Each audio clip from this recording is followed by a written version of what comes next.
Hi, and welcome to Hypothetically Intentional, where we ask the question, what if we set intentions with everything we do?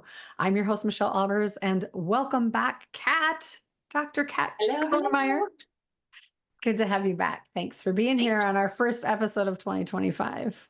That's right. Recording on New Year's Day. I know it's amazing. So I'm going to set an intention, and if you feel like adding on to it, you are more than welcome to do so. How does that sound? Good. Okay. So my intention for today is to drop in intentionally and show up authentically, which is my intention and my goal for all of 2025, like daily. It's my daily goal to show up intentionally and to show up authentically and in like my integrity and truth. So, like, that's kind of a big intention, but also it's how I prefer to. I mean, I'm not saying I always get it right, but it is how I prefer to show up and like really make that choice every day. I love that. That's beautiful. Yeah. January Yeah. 1st, man, let's go. I love how we're all like optimistic and ready to go. Let's I do it. know. And it's so funny because I just recorded another podcast that I do.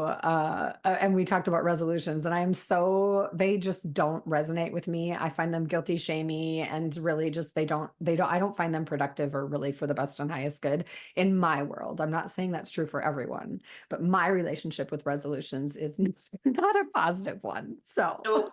on that note, so same podcast.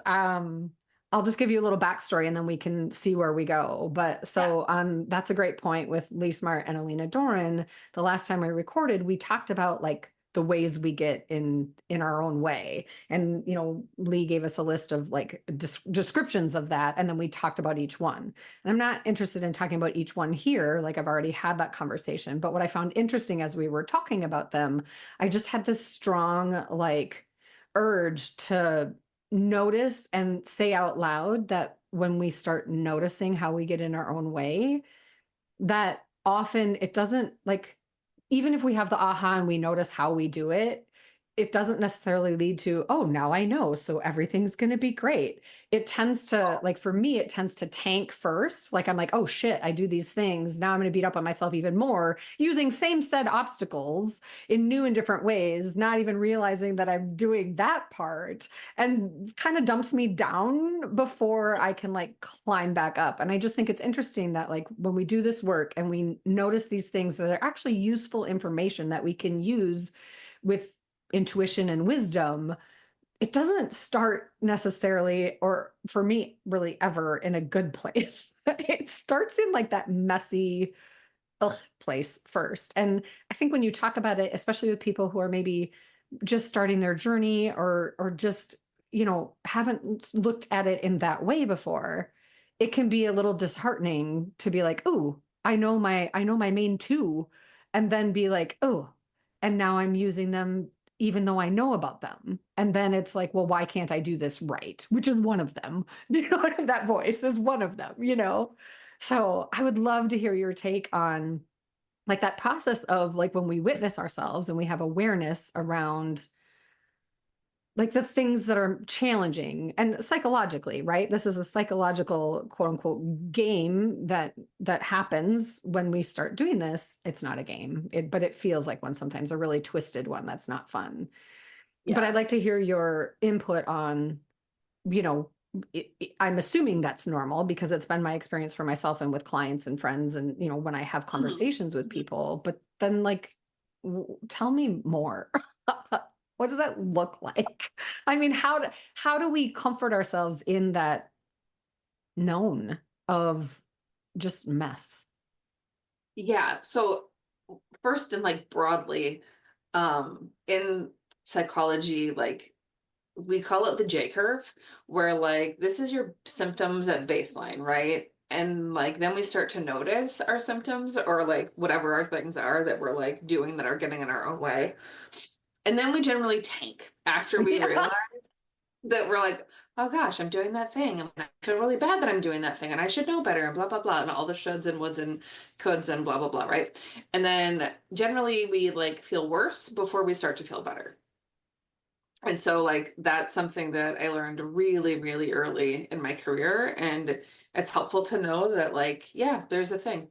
And lots of people know about it and lots of people see it and lots of people experience it. And like it's pretty common because then those of us that maybe have been raised in societies, households, cultures that there's a lot of perfectionism and there's right ways to do things, and uh, feedback is generally critical or unkind. We tend to be like shamey, like, Mhm. shame-based creatures in a lot of ways, and or defensive, and neither are super conducive in moving in helpful directions when you go to those places. Yeah. Yeah. I love that I just dropped a big old bomb of a question on you. It was like a huge So ask. I was like, And we didn't even really? talk You're about just it gonna first. ask me that? And I just like dropped it and you just Well, picked it up and just just like delivered it beautifully. Like, thank you. I knew you would. I had wow. no doubts. I trust you and your skills. Uh, But there is something about that. And it was interesting as you were talking about, like, the J curve. And like often we have this observation and then we tank. I'm like, that happens in Thai massage too, or energy mm, work. Like we yeah, release a block and sometimes we feel worse before we get better. It's like day two, you might, day right away the next morning when you wake up, you might feel, like you just are like, you might feel like you're getting sick. You might feel like every muscle in your body aches. You might feel a whole lot of different things. But then 2 days later, or 3 days later, it's like, whoa, what just happened? Because it's almost like it just needs time to release and then integrate like into what the new energy is.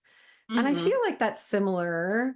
I'm talking about like physical tissue now, right? But like psychologically, I feel like our brains do that too. yeah. I mean, and I will say that like I've had clients that we've talked about. Well, like maybe it's time to go inpatient for some symptom interruption. And there's always, a gap between the decision and being able to get someplace for inpatient treatment. And oftentimes, symptom use skyrockets right before we go into like a period of like intentional healing or intentional time to focus on our stuff. And there's some sort of, and it's not a game, but there's like a lot of mental gymnastics that happen with that, right? In terms of like justification and like, this is the last time I'm gonna be able to do this. And there's a lot of stories we tell ourselves and messages that we tell ourselves, and culturally too, right? Like Fat Tuesday before Easter. I'm sorry, Fat Tuesday before Lent, before we like have Easter, right? Like there's these periods of sort of like binging or like doing things to excess, and then sort of fasting or trying to be like extra well behaved or extra good or extra, whatever. Um, so that's kind of a natural flow, I would say, in like a lot of human history. Like if you think about like long-term perspective about Yeah. stories and cultures and traditions, I guess, in history. Yeah. I love Go that you ahead. brought that point up because it brings me to that place of I'm realizing as you're speaking it that that was a decision I had to make, was to stop doing that pattern. To stop Mm-hmm. being like, "Oh, I'm gonna do this great thing, but before I do that great thing, I'm gonna binge on whatever the thing that wasn't great first." As opposed to, for me, it's less about doing the great thing. Do you know what I mean? It's more about one step at a time. I'm going to make different choices and they're going to be mindful decisions and I'm going to decide it versus like guilt or shame or like pressure myself into making those choices. That used to be how I ticked. I think it was in high school. I was like I didn't like my weight and I was just bound and determined to lose a bunch of weight and I like went all in on it. But that wasn't sustainable forever and Um, it didn't last and it probably wasn't, well, I don't think it was healthy mentally or physically, the way I chose to do it. But it's just interesting when you talk about like culturally, we have these traditions, just for example, and then but pre like the work of the tradition we sabotage first. And right. that's like Exactly. exactly what I'm talking about. So we talked about all these ways that we get in, perfectionism was one of them, like these ways we get in front of ourselves in the way of Mhm. progress. And then we just, hang there. And then when we decide we want to do something different, now that we have this knowledge, it's like we go backwards first. And maybe Mhm. that's not a fair way to say it, but and I think on some level, and maybe this isn't true, but I feel like on some level we almost have to, because to really witness it and observe it, to really be in it and understand, like, because I've never been an observer in my perfectionism until I knew it was perfectionism. I've never been an observer in my learned helplessness until I knew it was learned helplessness. And once you know that's what it is, then you can witness it. And the first time you witness it, you don't do that from neutrality and self compassion. It's like the first time you witness it, you do it from like, holy shit, why am I doing this again? This is horrible. I'm a horrible human. Blah, blah, blah, blah, blah. I can't do anything right. Like I go through all those different things. And it's like over time, I'm not saying every single time I meet myself with self-compassion, but I sure as heck do a majority of the time now. But that was an Mhm. evolution of step by step support, healing, guides, mentors, coaches, friends, trusted people that could actually guide me through that. So I just find it fascinating that You bring up a really good point. Sorry, I didn't mean to cut you off. no, you Um, didn't. I saw the wheels turn. I'm like, oh, she's got something. I'm shutting up. you know that if I don't say it, I'm going to lose it. I do that Um, too. what I was thinking is,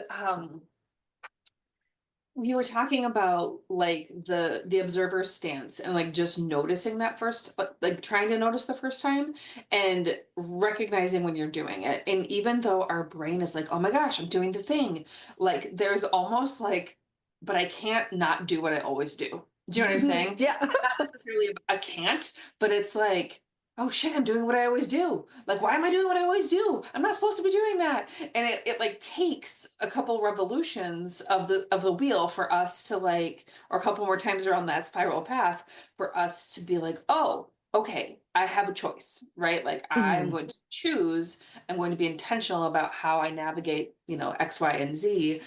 But it's almost like our system isn't like congealed or all on the same page. Like our brain and our eyeballs recognize the thing, but then like somehow our behavior or our body or what falls out of our mouth is the same shit different day. Or the Yeah. thoughts that go through our head are like same.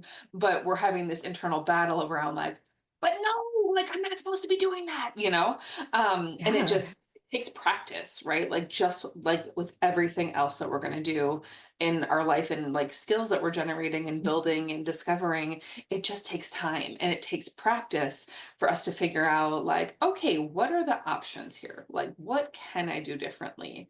How do I navigate this from a different place? Because it's not necessarily like just because you know it intellectually doesn't mean that you are intuitively automatically going to do it. Right.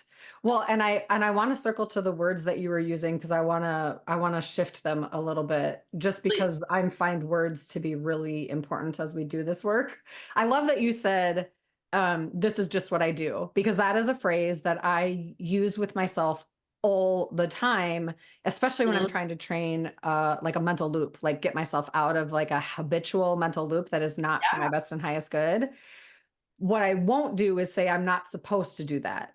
What I Hmm. will say is I want to make a different choice, or I'm Yes. going to make a different choice, but I'm not supposed to do that. For me is guilty shaming again, and it puts me back into that thing. So, but I get to make a decision is often like this is just what I do. Whose voice is this? What's the Hmm. truth? And what do I want to decide? What's my decision in this moment? And sometimes, getting out of that loop isn't just like, oh, I'm deciding to get out of the loop and that's all, and it doesn't come back. It's not necessarily like that. But even acknowledging that I want to make a different decision and that it's not true changes so much. Hmm.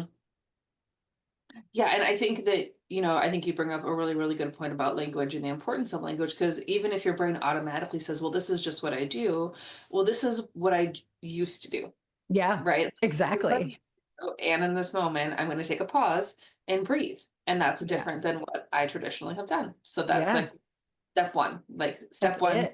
right? Yeah. I think for me, acknowledging this is just what I do, it's almost like an anchor. It comes with so much more energy. Mm, And there I like, is the follow through. There is the follow through of and not today. Not Yeah. right now. I'm going to breathe. I'm going to pause. I'm going to reset and choose, decide, try even something different. Hmm. And it's so interesting because some days I'm like, okay, I'm going to analyze this to death.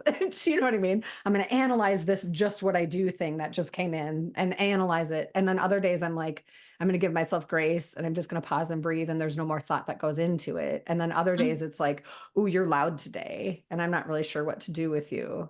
All I'm going to do is let you know that I'm deciding something different. Even if my brain doesn't cooperate, you know what I Hmm. mean? It's like, and so that's the important part of like having compassion for yourself as you start to, when you decide to notice these things that are keeping you stuck and in your way, and you're tired of the same old every day, in and out, hard, challenging, stuck, frustrated, all the things, pick your words. It's a beautiful thing to just, like you said, stop, breathe, decide. Yeah, and even if you decide to do the same thing that you've traditionally done, that's okay. Yeah, and At you've never done it in that exact same way, I guarantee it. Right. You At least know. you've like, you've paused and you've like taken a breath and you've thought about it and you've made an intentional choice. And Mhm. just because you don't do something different doesn't mean that you haven't made progress, right? Like Exactly. that you've done something bad or something wrong. Like if that's the way that works for you today, okay, that's just fine. Like there is no judgment. It's not a bad thing. Just like, okay. Yeah. I do find it interesting. Like, I mean, in my brain, I'm like, well, why do we do that? Why do we jump to beating ourselves up? And it's like a million answers, right? Programming, conditioning, the society we grew up in, the house we grew up in, the people we surrounded ourselves with, just what we came into this world with Mhm. regards to karma or, whatever your beliefs are. But I just find it interesting. Yeah. Yeah. Yeah, and it's fascinating that I would say the majority of people are super good at it that I know. You know what I mean? Yeah. And it's not, and it's like a universal experience. And so many people think that they're the only ones that do it. And it's like, well, that's not necessarily like my truth. Like, because I do talk to people a lot about a lot of things like that happen on the inside and learning like, yeah, this is sort of a universal human experience. I just had a conversation the other day like that, where like they like confided in me their brain pattern of like how they wake up every day.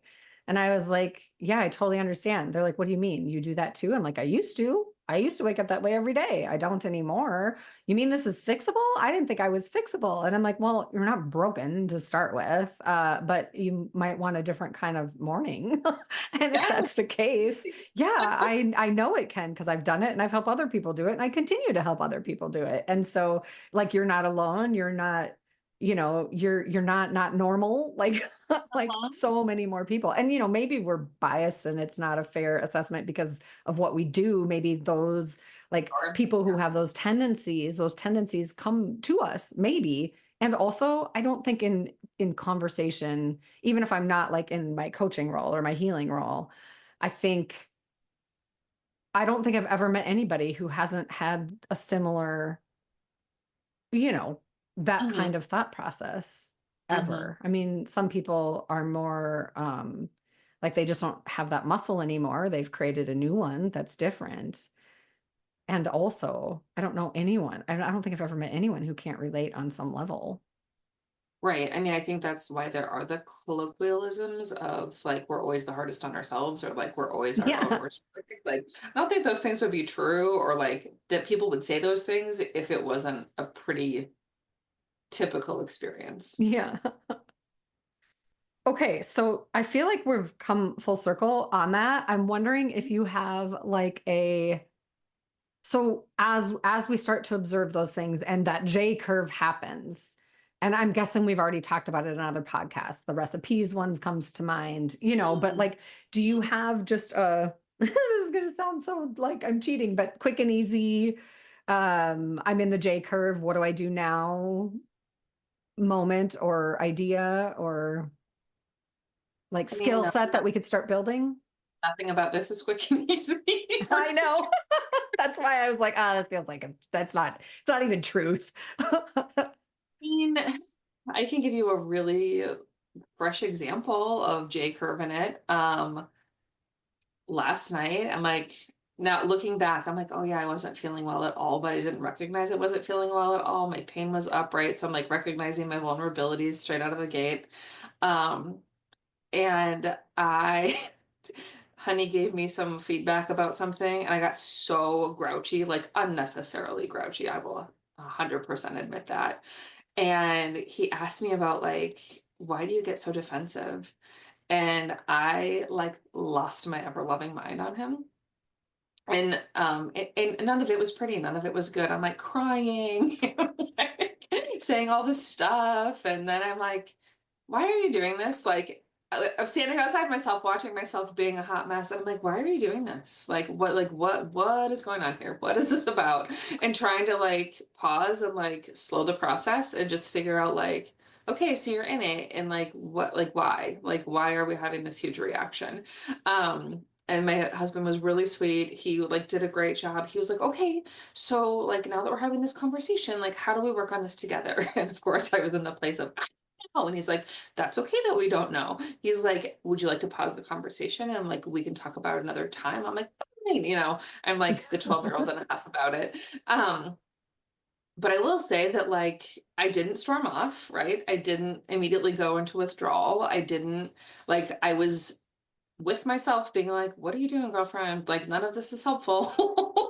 What I'm Like, hearing you say is like you like there were two parts of you. There was the part of you in the moment of the wound, I'm just going to say it that way. yes, And like then my there was the emotional part of well-being, you that right? you're what? My emotional ish. Yeah.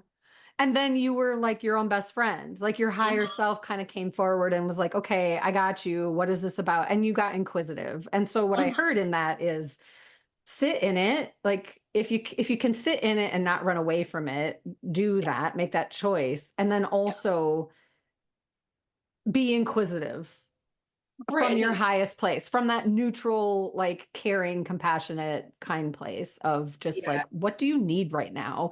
And where might this be coming from? And you might not be time to dig into where it's coming from, but at least acknowledging that you're curious about it is helpful. Right.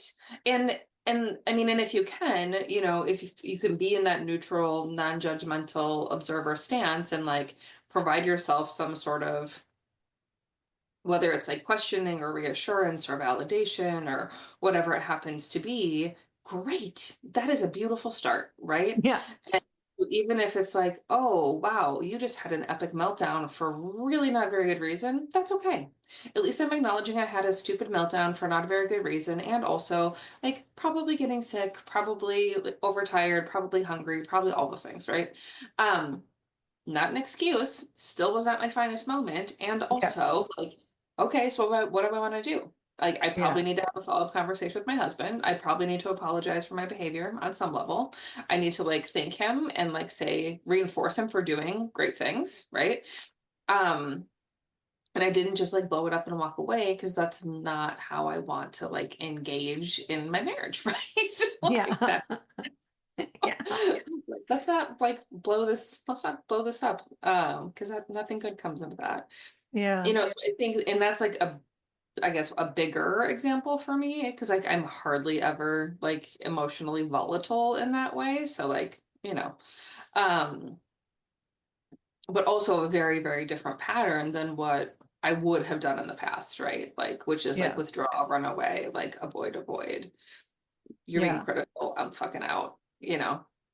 I this might sound like flippant. But I don't mean it in this way, but I love that you had a real life recent example Oh yeah. because I feel like we also like I think we often will talk about like what it might be like when you're in it, so to speak. And we often Mhm. start at ground zero where you don't have the capacity for much. But I feel like this was a great example with a different answer of when you Mhm. do have a little more capacity and you are able to sit with it without Mhm. running and you are able to step outside yourself and like kind of hold those two parts at the same Mhm. time, hold the part that's fallen apart, so to speak, and then hold the part that is like your higher self that has the wisdom and can say, hey, what do you need right now? Let's get curious about this. And on some level braiding those two together to navigate the J curve. Yeah. So it feels, it feels good in a new and different way. Like, I don't know, we've talked about it in that way exactly on this podcast. So Right. Well, I and like, appreciate that we're kicking it off in that way. yeah, totally. And this is something that I've been aware of for a long time and trying to figure out how to navigate differently. And like also having a ton of compassion for, your your neurology changes Yeah. and like your brain is formed differently because of your childhood experiences, and mine very much is compared to many people around me. And so, also having compassion for that and like educating my partner about that, which is like a new and different thing. So Yeah. yeah, Oh, there's I just like, just gotta, oh, no, go ahead. what were we gonna say? Well, I just had a download and we can cut this out if it's not okay. I'm wondering if I can speak candidly about what we talked about yesterday, the reading that I did. Because Yeah. when you said I got vulnerable, Mm-hmm. I saw your cards and I got the Um, goosebumps. And so woo! I just a little spiritual high five for you in that. Yeah. I thought Yeah. about it as I was like, do I share this example? I was like, well, why the hell not? Yeah. I mean, you just added to the layer of vulnerability and sharing the example besides, but even just what you said about the moment itself, about being Hmm. vulnerable in that moment, guides are like, yep, it's happening. You're doing Yay! it. Putting my throat chakra and saying shit I never would have said before, and not in a mean Yeah. way. Like, Yeah. hey, Right. And have we also ever talked? sharing it publicly on a podcast besides to add to another layer of it. And I do think healing is done in layers. And I think as we continue taking these steps and making mindful choices, I think those layers sometimes like pop up and actually surprise us. Like, oh, wow, I wasn't expecting to do that today. And yet look at me, I did it. And that's pretty cool. Yeah. Totally. Yeah. All right. Well, happy New Year, my friend. Thank you for this quick Yeah. deep dive. Absolutely. Happy to do it. All right. That's a wrap for today. Bye. Be you every day.